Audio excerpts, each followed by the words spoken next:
İnsan bu məsələlər üzərində düşünə, Allaha etimad eləyə, Allaha söykənə, öz-özünə fikirləşə ki, mümkündürmü ki, Allah mənim əleyhimə iş görsün?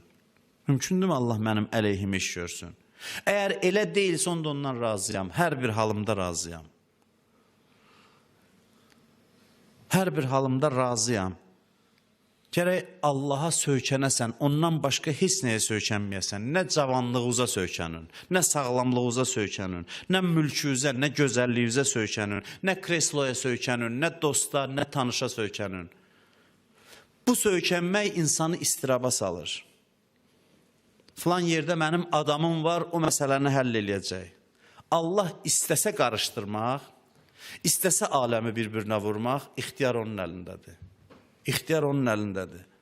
O vaxt söykəndiyin hər şey aziz qalıb sənə baxacaq. Sən də problemlərin içində olacaqsan. Nə qədər ağsaqqallar təsdiq eləyər, həyatda belə ibrətlər olub. Bir günün içində hardan hara düşüb adam. Heç hər şeydən məhrum olub. Heç kəs kömək eləyə bilməyib.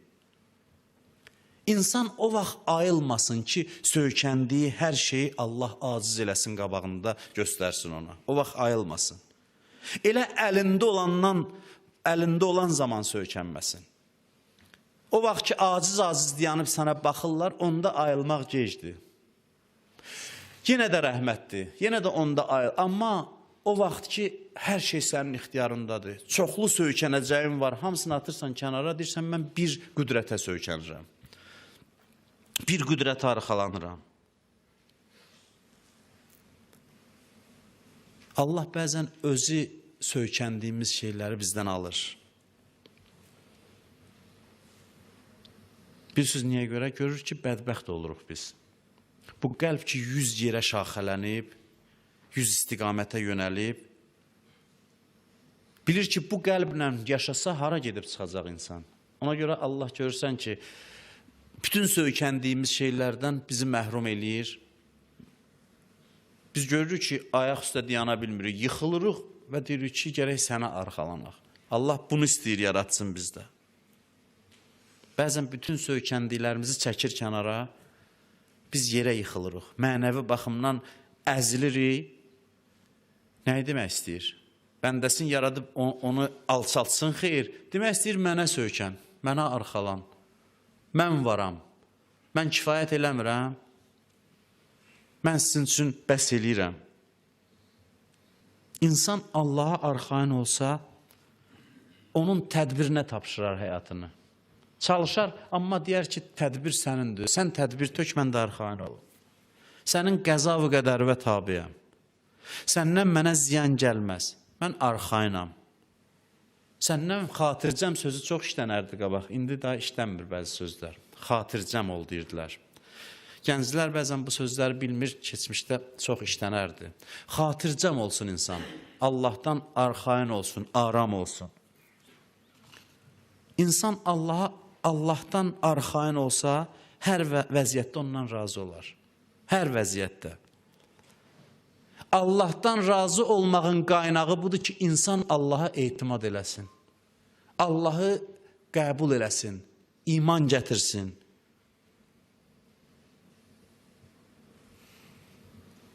Allaha söykənməyən insan məlumdur ki, dar vəziyyətdə, başqa şeylərə söykəndiyi halda, o söykənəcək şeylər əlindən çıxanda dava salacaq Allahla.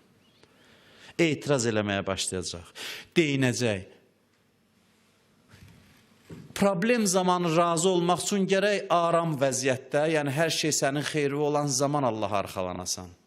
Ki o başqa şeylərə söykənməyəsən ki, söykənəcəyin əlindən çıxanda narahat olasan. Və insan əgər razılıq halında olmasa, Allaha etimad eləyərək yaşamasa, vallahi ki, nə ibadətinin xeyri var, nə salih əməlinin, nə xeyir işinin xeyri var. Bir dənə misal deyim sizə, keçmişdə də demişəm, bir adamın məsələn bir övladı, yaxud da bir işçisi, hər kim olursa olsun, nəzərinizə gətirin, təsəvvür elə ki, sənə etimad eləmir. Sənin üçün iş görür, söz deyirsən gedir eləyir, amma deyinə eləyir, narahat halda eləyir, uf çəkə eləyir. Onun işinin sizin üçün nə qədər dəyəri var? Heç bir dəyəri yoxdur. Qaşqabaqla, ufla, nalə ilə, narazı halda sənin söz və əməl eləməyinin nə qədər qiyməti var? Hey dinə iş görsə sənin üçün, sənin sözləri icra eləsə. Önəmli olan bizim üçün, onun bizim üçün gördüyü iş deyil, onun bizə yanaşmasıdır, bizə münasibətidir. İşi könül xoşluğu ilə eləməsidir. Elə işçini heç kəs saxlamaz ki, desin, məsələn, yenə də nə deyirsən, falan. Amma geçsin eləsin işi. O işçi insana zövq verməz ondan işləmək. İnsanın məsələn ailənin içində həyat yoldaşı qabağına çay gətirə qoya, yemək gətirə qoya, amma narazı halda, qaşqabaqlı halda. Deyərsən sən Allah lazım deyil. Üzündə bir təbəssüm olsa, razılıq olsa 100 dənə nemətdən üstündür mənim üçün. Əgər insanlar arasında münasibət belədirsə, sizcə Allah üçün önəmli deyil ki, biz onun əmrlərini necə icra edirik? Allah üçün önəmli olan bizim halımız deyil, bizim əməlimizdir. Allaha etimad eləməyək, Allaha söykənməyək, ondan narazı halda, sonra gələk dayanaq azan vaxtı Allahu Əkbər təcvidlə gözəl namaz qılaq. Nə qədər qiyməti var? Nə qədər dəyəri var Allah üçün? Sizcə o namazı Allah qəbul eləyər? Xeyr, qəbul eləməz.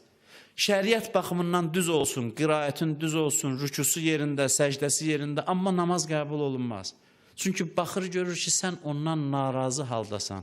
100 dənə çəkə-çəkə ona səcdə edirsən, ona ibadət edirsən. Mühüm olan Allah üçün bizim qəlbimizin hansı vəziyyətdə olmasıdır, nə halda olmasıdır. Allahdan razı ol, az ibadət elə, Allah çox sayacaq. Görün, nə edəcək sənin üçün? Görün, Allahlığına yaraşmayan sözdür, deyərdim ki, başına dolanacaq bəndəsinin. Yəni, o qədər neymət yağdıracaq insana. İnsan belə yaşayır ki, Allah, mən sənə arxayınam, sənə söykənirəm, sənə inanıram. Bu məntiqlə yaşa gör, Allah səndən necə rəftar edir. Biz yolunu bilmirik bəndəliyin. Sonra da başımıza işlər gəlir, qalırıq belə. Biz yolunu bilmirik. Allahın xoşladığı qəlb aram və razı qəlbdir. Onu görmək istəyir. Yoxsa sənin namaz qılmağın, qılmamağın, oruç tutmağın, tutmamağın, bunların axım nəticəsi nə olmalıdır? Nəticəsi budur ki, insan Allahdan razı qəlbə malik olsun.